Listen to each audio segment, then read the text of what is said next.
Hi, I'm Nafisa Latic, and this is Across the Balkans. Today on the show, we look at Montenegro's new government and the challenges that lie ahead. Led by Prime Minister Dritan Abazovic, the 36-year-old politician is bringing together both pro-Serbian and EU parties into his cabinet. Montenegro, a NATO member, has walked a delicate path between maintaining good relations with Serbia and Russia while moving closer towards the West and Europe. But the conflict in Ukraine added another layer of complexity to an already fragile political situation. Some parties in Montenegro openly support Russia, while others condemn the attacks. And after the previous government failed to implement sanctions against Moscow, Prime Minister Abazovic is now fully on board with the EU in punishing Russia economically. So what challenges lie ahead for this government that will have to balance competing factions within its ranks? Mirjana Miladinovic has more. Montenegro has a new government, but those who won the most votes aren't part of it. The Montenegrin political scene is complex, and to understand the story of its new minority government, we need to go back to 2020. In parliamentary elections held in August that year, the Democratic Party of Socialists lost after ruling the country for nearly 3 decades. Most of the votes went to predominantly pro-Serbian parties, along with the civic movement URA, which is a young pro-Montenegrin political party led by Dritan Abazovic. Since they could not agree on forming government, a decision was made to establish a government composed of experts instead. But that endeavor soon failed due to a lack of cooperation between politicians in the assembly and experts in the government. The whole system and decisions were practically blocked. So, a vote of no confidence at the start of this year put an end to that experiment. Ovdje je prisutan nemoral, političko licemjerje, koje je prisutno... Molim vas, šta pričate? Ste vi pričali onaj? Tako je. Samo polako. Doživjeli smo drugi put da gospodin Krivokapić nema političke snage da se suoči sa određenom vrstom argumentacije. The short-lived government was overthrown by its own deputy prime minister, Dritan Abazovic. And just last week, Abazovic was elected prime minister. Svi članovi vlade dužni su da se bave budućnošću Crne Gore, a ne njenim daljim zarobljavanjem u prošlosti. Zato sam ponosan što će prvi put zajedno raditi subjekti koji do sada nijesu direktno sarađivali. Ovu šansu ne smijemo propustiti. Država mora odblokirati svoje institucije. The minority government has Montenegrin, Serb, Bosnian and Croat representatives and is led by a prime minister who is Albanian. But with only 16 deputies in parliament, it's short of the 41 needed to form a government on its own. So, it's now supported by the Democratic Party of Socialists with its 30 deputies, although it has no representatives in the government. It's left many people asking why. Demokratska partija socijalista je podržala manjinsku vladu zbog toga što je to bilo neophodno za zaštitu državnog i nacionalnog interesa, rješavanje institucionalne blokade, jer kao što znate nismo imali ni regulisano pitanje deblokade parlamenta, nismo imali izabranu vladu, imamo v.d. stanje u pravosuđu. Demokratska partija socijalista u koaliciji sa liberalnom partijom ima ukupno 30 poslanika u crnogorskom parlamentu. Znači, tih 30 poslanika sigurno da u većinskom procentu moraju opredjeljivati ono što bude budući rad izvršne vlasti. Only one party that voted to remove the previous government has not lent support to the new concept. The pro-Montenegrin Social Democrats still believe that power should be held by those who overthrew the previous government, not those who were in it. Moramo imati prije svega jasnu evropsku i evroatlantsku parlamentarnu većinu, a ovdje dajemo dominantnu ulogu ipak političkom subjektu koji, nažalost, i sam priznao da neće za milimetar da odustane od svojih 24-godišnjih principa, a vi znate da na nekim najvažnijim civilizacijskim prekretnicama u tom periodu on je glasao suprotno svih nas ostalih, i kada je u pitanju nezavisnost, i kada je u pitanju članstvo u NATO-u, pa smo imali priču o rezoluciji o genocidu u Srebrenici, pa i oko smjene vlade, smjene... Znači, to je partija koja uvijek glasala suprotno svih nas ostalih. Tako da u tom smislu smatram da ovo je još jedan neadekvatni eksperiment. Meanwhile, most of those who supported the previous government are now in opposition. For them, the only fair solution is another election. Poništeno je ono osnovno obećanje dato građanima da ćemo obezbijediti promjene, razvlašćivanje DPS-a, da ćemo se boriti protiv korupcije i organizovanog kriminala i obezbijediti pravnu državu. A lot of the controversy surrounds the socialists. Despite supporting the previous government, the pro-Serbian party later sided with Abazovic to overthrow it and become a part of the new one. It now has 6 seats in government, and critics are worried it may spread Serbian and Russian influence. Mi znamo da je negdje ova vlada koncipirana neposredno posle završetka parlamentarnih izbora u drugoj zemlji. Ali ne bi trebali da dozvolimo da se neko drugi sa strane miješa u naše unutrašnje prilike. Pro-Montenegrin parties are also criticized for entering into an alliance with pro-Serbian parties who they say are working to endanger Montenegro's independence. Deputy Prime Minister and leader of the Socialistic Party, Vladimir Jokovic, has told us that the allegations are unfounded. Sve te optužbe dolaze, znam iz kojih kuhinja i znam iz kojih razloga. Dolaze iz čisto partijskih interesa i razloga pojedinih koji nas napadaju. Neki nas napadaju da smo veliki Srbi, neki da smo veliki Rusi, neki da smo izdali i srpstvo i crkvu, neki, dakle, toga ništa nije tačno. Da li je istina da najveći broj onih koji glasaju u SMP su Srbi? Jeste. Svi ti napadi i bojazan šta će SMP učiniti su neosnovani. Jokovic says their main goal is to unblock Montenegro's European path. I to odavno SMP govori i uvijek je tako bilo. Crnu Goru doživljava kao svoju i jedino svoju državu. I SMP će sve učiniti na dobrobit Crne Gore. Naravno, znam gdje takva pitanja i zbog čega idu.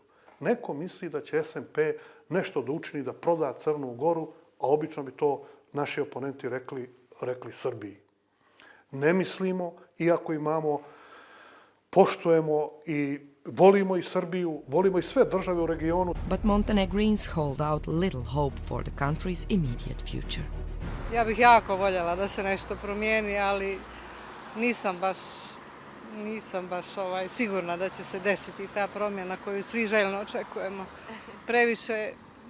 Previše kalkulisanja, previše pokušaja da se ušićari, da kažem tako. Svako se grabi za poziciju, za neku fotelju, za nešto, najmanje brinu o nama. Prave promjene, ali samo za sebe, ne prave za narod.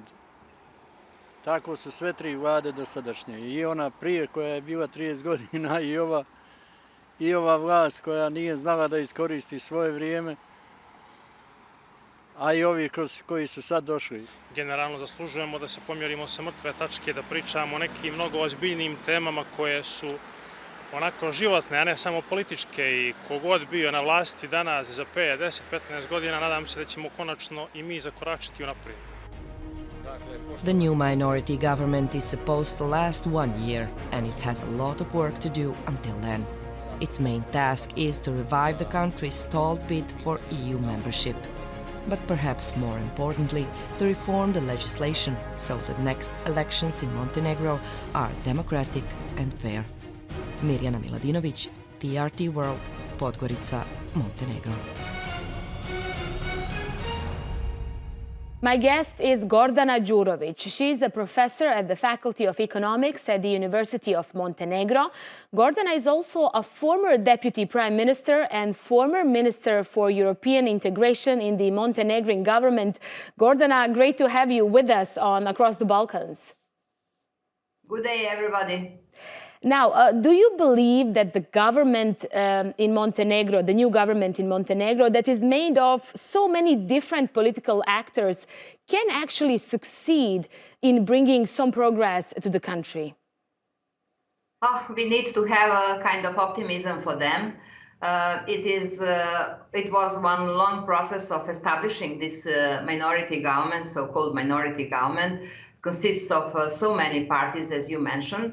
But I think that they have a quite well-prepared program with clear priorities. So let's give them a chance and wait for some kind of positive signals from both sides, our government and the European Commission, in fact, European Union. Okay, speaking of priorities, the latest report by the EU Commission shows stagnation and a lack of progress when it comes to Montenegro's EU accession. Brussels also hopes that the new government will return the country to its EU path and remove stumbling blocks. Do you think this will be their main focus? They have two main issues. One is preparation of election, and second is to push towards the European integration and economic recovery. So they have a quite tough agenda. They haven't enough time for any kind of longer negotiation. So next report will be again in autumn. And the most important part is to fight for this so-called closing benchmarks for rule of law area. We have some good signs from that side. We finally established some important position and bodies, and there are some also new cases, some arrestments. So we will see if they will continue towards rule of law area even stronger. Then definitely we can have some kind of optimism for the end of this year that the most important thing, the blockade of the process in rule of law area, closing benchmarks, they could be achieved. So it is the most important thing for them. So economic recovery and rule of law and EU integration path. Right. Mr. Abazovic was our guest while he was Vice Prime Minister, and he did stress that the rule of law, it's very important for him, and he thinks that's where the future of Montenegro lies.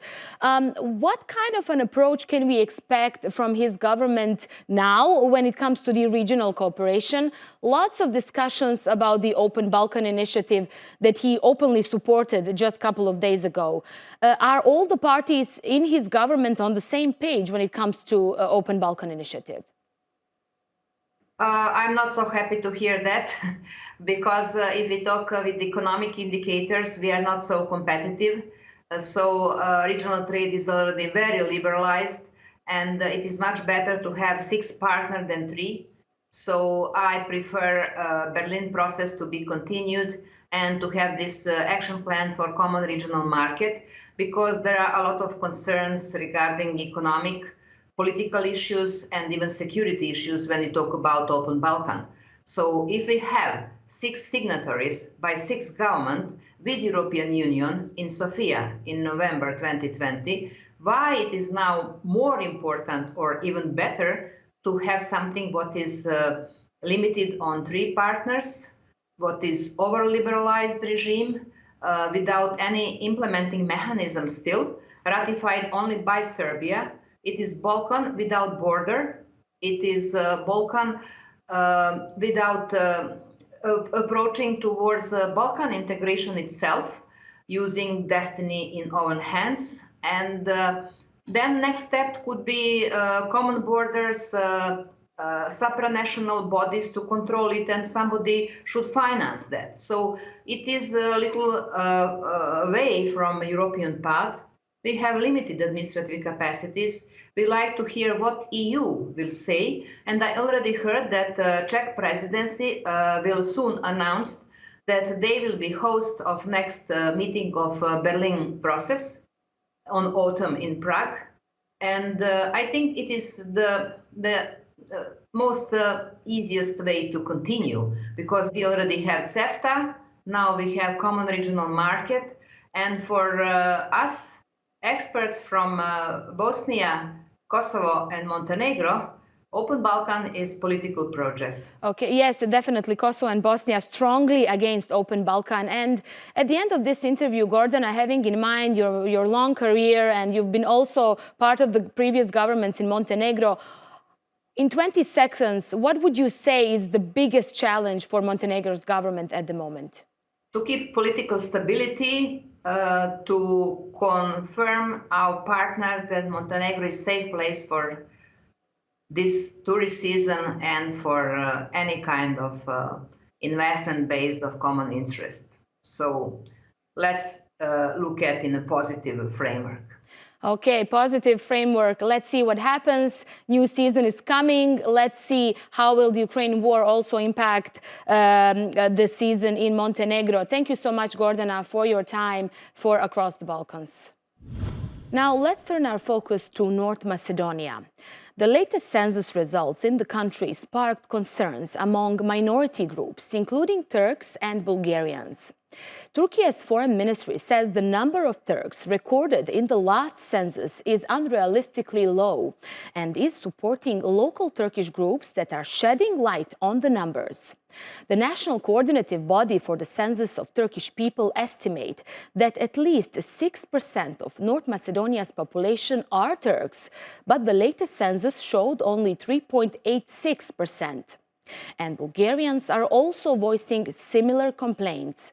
Both ethnic communities said their rights have been violated and a transparent headcount for fair representation is needed. Late last year, North Macedonia conducted its first census in almost 2 decades. The official results were announced in March. Accordingly, just over 58% of the nearly 2 million residents are Macedonian, and around 24% identify as Albanian. This is followed by nearly 4% Turks, while Roma, Serbs, Bosniaks and Vlachs make up the rest. The stats show that North Macedonia's population has dropped by almost 10% since the last census. But that's not the only concern. The official numbers have raised questions among minority groups, including the Turks, who say they're underrepresented. Kurumlarda hakça temsiliyet oranı var. Nedir? Mesela 2002 sayımlarına göre %3.85 oranı devlet kamu kurumlarında Türk asıllı olması gerekiyor. Government jobs in North Macedonia are allotted according to ethnic quotas, and minorities who satisfy a certain percentage are also given other privileges. Özellikle dil ve bayrak yasasını göz önünde bulundurduğumuzda bu nüfus sayımın ehemmiyeti daha da artıyor. Kanuna göre resmi dil olan Makedonca, Makedon dili, eğer ki bir belediyede, bir yerel birimde ya da ülkenin tamamında %20'nin üzerinde bir orana sahipse o nüfus, ikinci bir resmi dil kullanımı da kanunen öngörülmüş durumda. Makedon bayrağının yanı sıra kendi milli bayraklarını kullanabilme adına %50'lik bir oran gerekiyor. Yani %50'nin üstünde bir oran varsa o belediyede, özellikle belediye çapında söylemek gerekiyor, kendi milli bayraklarını kullanım hakkına sahiptir. But the Turks aren't the only ones angered. The census has registered only 3,500 Bulgarians, despite there being 100,000 citizens with Bulgarian passports. Slavi Trifonov, who leads They're Such People, last year his party joined Bulgaria's ruling coalition. He reacted to the numbers on his official Facebook page, saying, "Why, in a normal European country, as claimed by North Macedonia, would one be afraid to say what it is? Because this is not a normal European country." It's a response that threatens to widen the rift between the two countries. Bulgaria has so far firmly vetoed North Macedonia's entry into the EU due to controversies surrounding their language, history, and the recognition of North Macedonia's Bulgarian minority. It seems the census has only fed the distrust, and not just for ethnic Bulgarians. Sayısı az olan başta Türkler, daha sonra Boşnaklar, Sırplar, Romanlar ve Ulahlar ve diğer az sayıda olan topluluklar noktasında bu sayımda gerçekten özellikle iki büyük nüfus olan Makedon ve Arnavut etnikler arasındaki bir ezilme olduğunu rahatça söyleyebiliriz. As a country on the EU path, North Macedonia needs to meet certain demands, such as guaranteeing democracy and protecting the rights of minorities, and the current census results and reactions do not seem to be doing it any favours. Let's bring in political analyst Celal Neziri to understand this topic more. Celal, great to have you with us on the show. Great to be with you. Now, why do Turks in North Macedonia feel that their rights have been violated at the moment?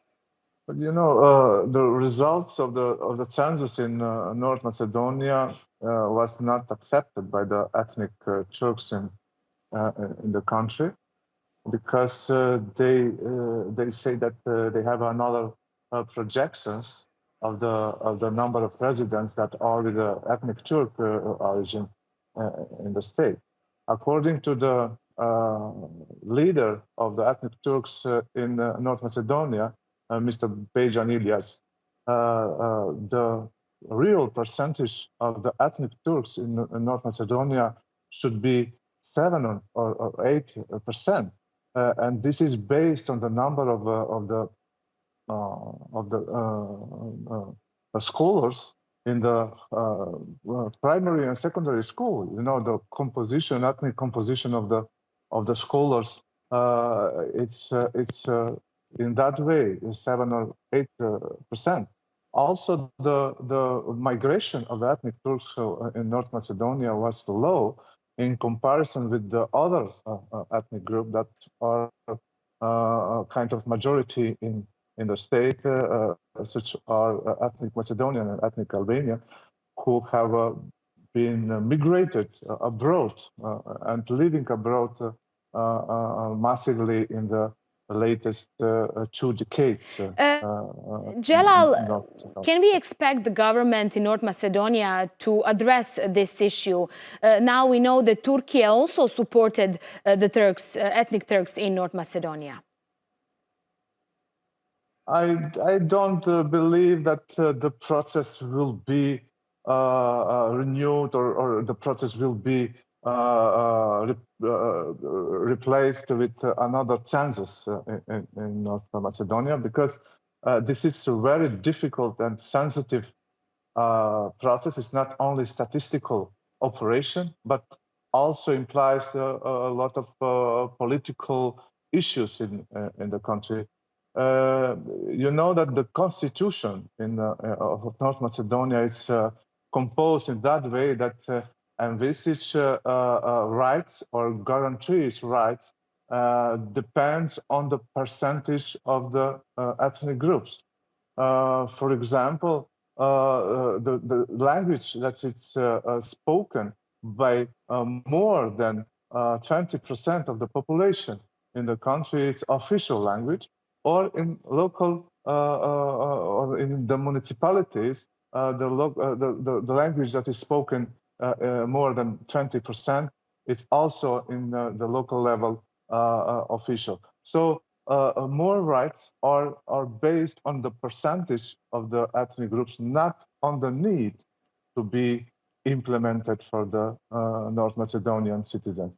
So for this reason, the census it's problematic. And it's not just problematic for the Turks, it's also problematic for ethnic Bulgarians. This latest census registered only 3,500 Bulgarians in North Macedonia. And the Bulgarians are saying the number of passport holders is way higher. So why are we seeing such a big difference in the numbers there too? It is true that the number of Bulgarian passport holders in North Macedonia and citizens that were declared as ethnic Bulgarian, there is a huge difference.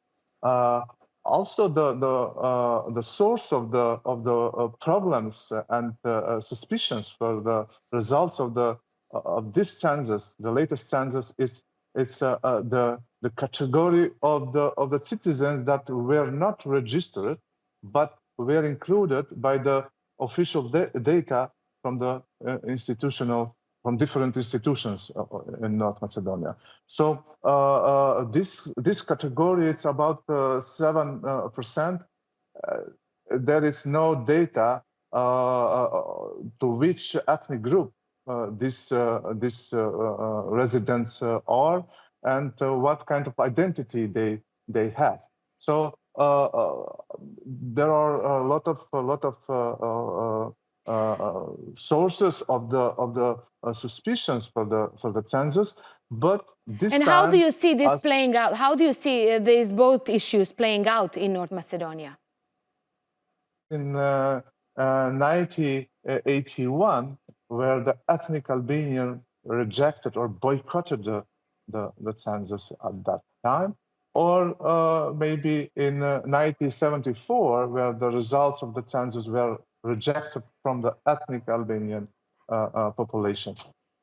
This time, the rejection comes from the ethnic Turks that are about 4% officially, but unofficially they are about 8% in North Macedonia. So this percentage doesn't give them a power to